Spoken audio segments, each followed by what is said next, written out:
Mata kuliah Statistika Peternakan merupakan mata kuliah yang berisi teori-teori statistika yang diterapkan di bidang peternakan. Dengan mempelajari mata kuliah Statistika Peternakan ini, maka mahasiswa diharapkan mampu menguasai pokok-pokok pengertian dan ruang lingkup dari teori statistika.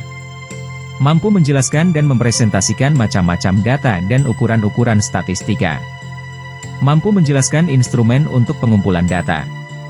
Mampu memahami teknik atau cara mengumpulkan data.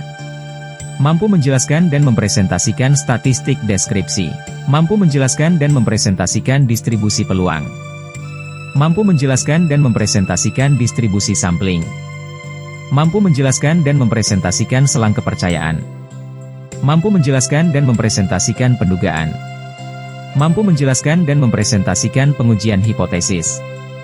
Dan mampu menjelaskan dan mempresentasikan regresi linear sederhana yang semuanya dikaitkan dengan pengukuran dan data di bidang peternakan. Untuk lebih memudahkan mahasiswa dalam memahami materi perkuliahan statistika peternakan ini, maka mahasiswa diwajibkan untuk mempraktikannya yaitu dengan melakukan survei atau eksperimen pada objek ternak dan peternak. Hasil praktik ini kemudian menjadi tugas terstruktur dengan bobot nilai 20% dari total nilai. Selanjutnya untuk mengukur atau mengumpulkan data, menganalisis data dan menarik simpulan yang merupakan komponen dari proses pembuatan tugas terstruktur ini dapat dilakukan secara mandiri, per individu, atau berkelompok. Penentuan tim pelaksanaan tugas terstruktur apakah dilakukan secara individu atau berkelompok tergantung kepada besar kecilnya beban dalam pengukuran. Jika yang diukur ternak besar seperti sapi, kerbau, kambing, domba, babi, kuda dengan jumlah objek ternak yang diukur minimal sampelnya 10 ekor, maka dapat dilaksanakan secara berkelompok. Namun untuk pengukuran ternak kecil seperti ayam, itik, burung puyuh, telur ayam, telur puyuh, susu atau produk hasil peternakan seperti bakso, sosis, abon, nugget, produk kulit, produk tulang, produk susu dan sebagainya, dilakukan secara mandiri, individu, dan jumlah sampelnya minimal 30. Selanjutnya banyaknya anggota satu kelompok maksimal 5 orang.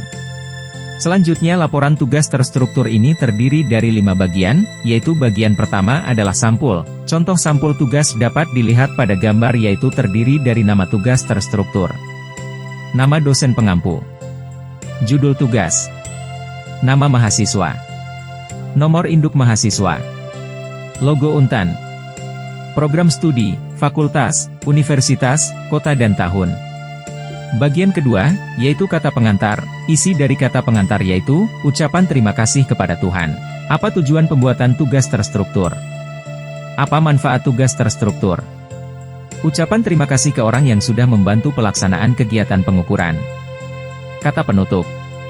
Kota, tahun dan nama mahasiswa. Bagian ketiga, adalah daftar isi, beberapa subjudul yang harus ditulis pada lembaran daftar isi yaitu halaman sampul. Kata pengantar. Daftar isi.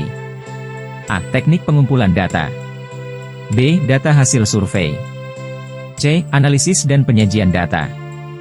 Dan terakhir adalah D. Simpulan. Pada subjudul bagian yaitu A. Teknik pengumpulan data. Pada bagian ini jelaskan apa saja instrumen atau peralatan yang digunakan untuk mengukur. Contoh instrumen yaitu seperti timbangan, meteran dan sebagainya. Selanjutnya jelaskan bagaimana cara mengukurnya, misalnya jelaskan bagaimana tahap-tahapan menimbang berat badan ayam tukong, demikian seterusnya. Ketika melakukan pengukuran, penimbangan, akan lebih baik difoto sebagai bukti kegiatan pengukuran tersebut benar-benar dilakukan.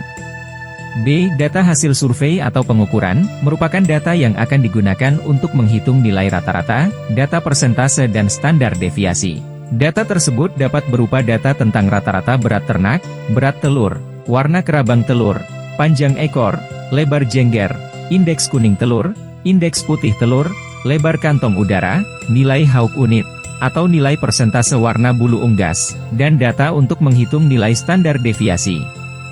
Artinya data hasil pengukuran yang harus ditampilkan adalah data-data yang akan digunakan untuk menghitung nilai rata-rata, presentasi jika menghitung presentasi dan data untuk menghitung standar deviasi. C. Analisis dan penyajian data yaitu menghitung dengan menggunakan statistika non-parametrik seperti menghitung nilai rata-rata, persentase, jika ada, dan menghitung berapa nilai standar deviasinya. Hasil analisis kemudian disajikan ke dalam bentuk bagan dan atau tabel. Selanjutnya pada bagian ini juga. Jika pada saat pengukuran di lapangan, mahasiswa mendokumentasikan kegiatan tersebut misalnya dengan difoto, maka foto-foto tersebut dapat dimasukkan ke bagian ini, dan foto tersebut dapat menggunakan kamera ponsel. D. Simpulan, yaitu simpulan tentang berapa nilai rata-rata ternak yang diukur, persentase, jika ada, dan simpulan tentang standar deviasinya. Sebagai catatan bahwa ketentuan untuk menyusun laporan tugas terstruktur ini diatur sebagai berikut. Menggunakan huruf Times New Roman 12, dengan jarak antar baris 1,5 spasi. Margin atau batas bagian atas 3 cm. Kiri 3 cm. Kanan 3 cm. Dan bawah 3 cm. Penomoran halaman diletakkan di bagian kanan bawah. Tugas terstruktur ini dikumpulkan ke Classroom dalam bentuk file PDF saja, sehingga tidak perlu dicetak atau dijilid.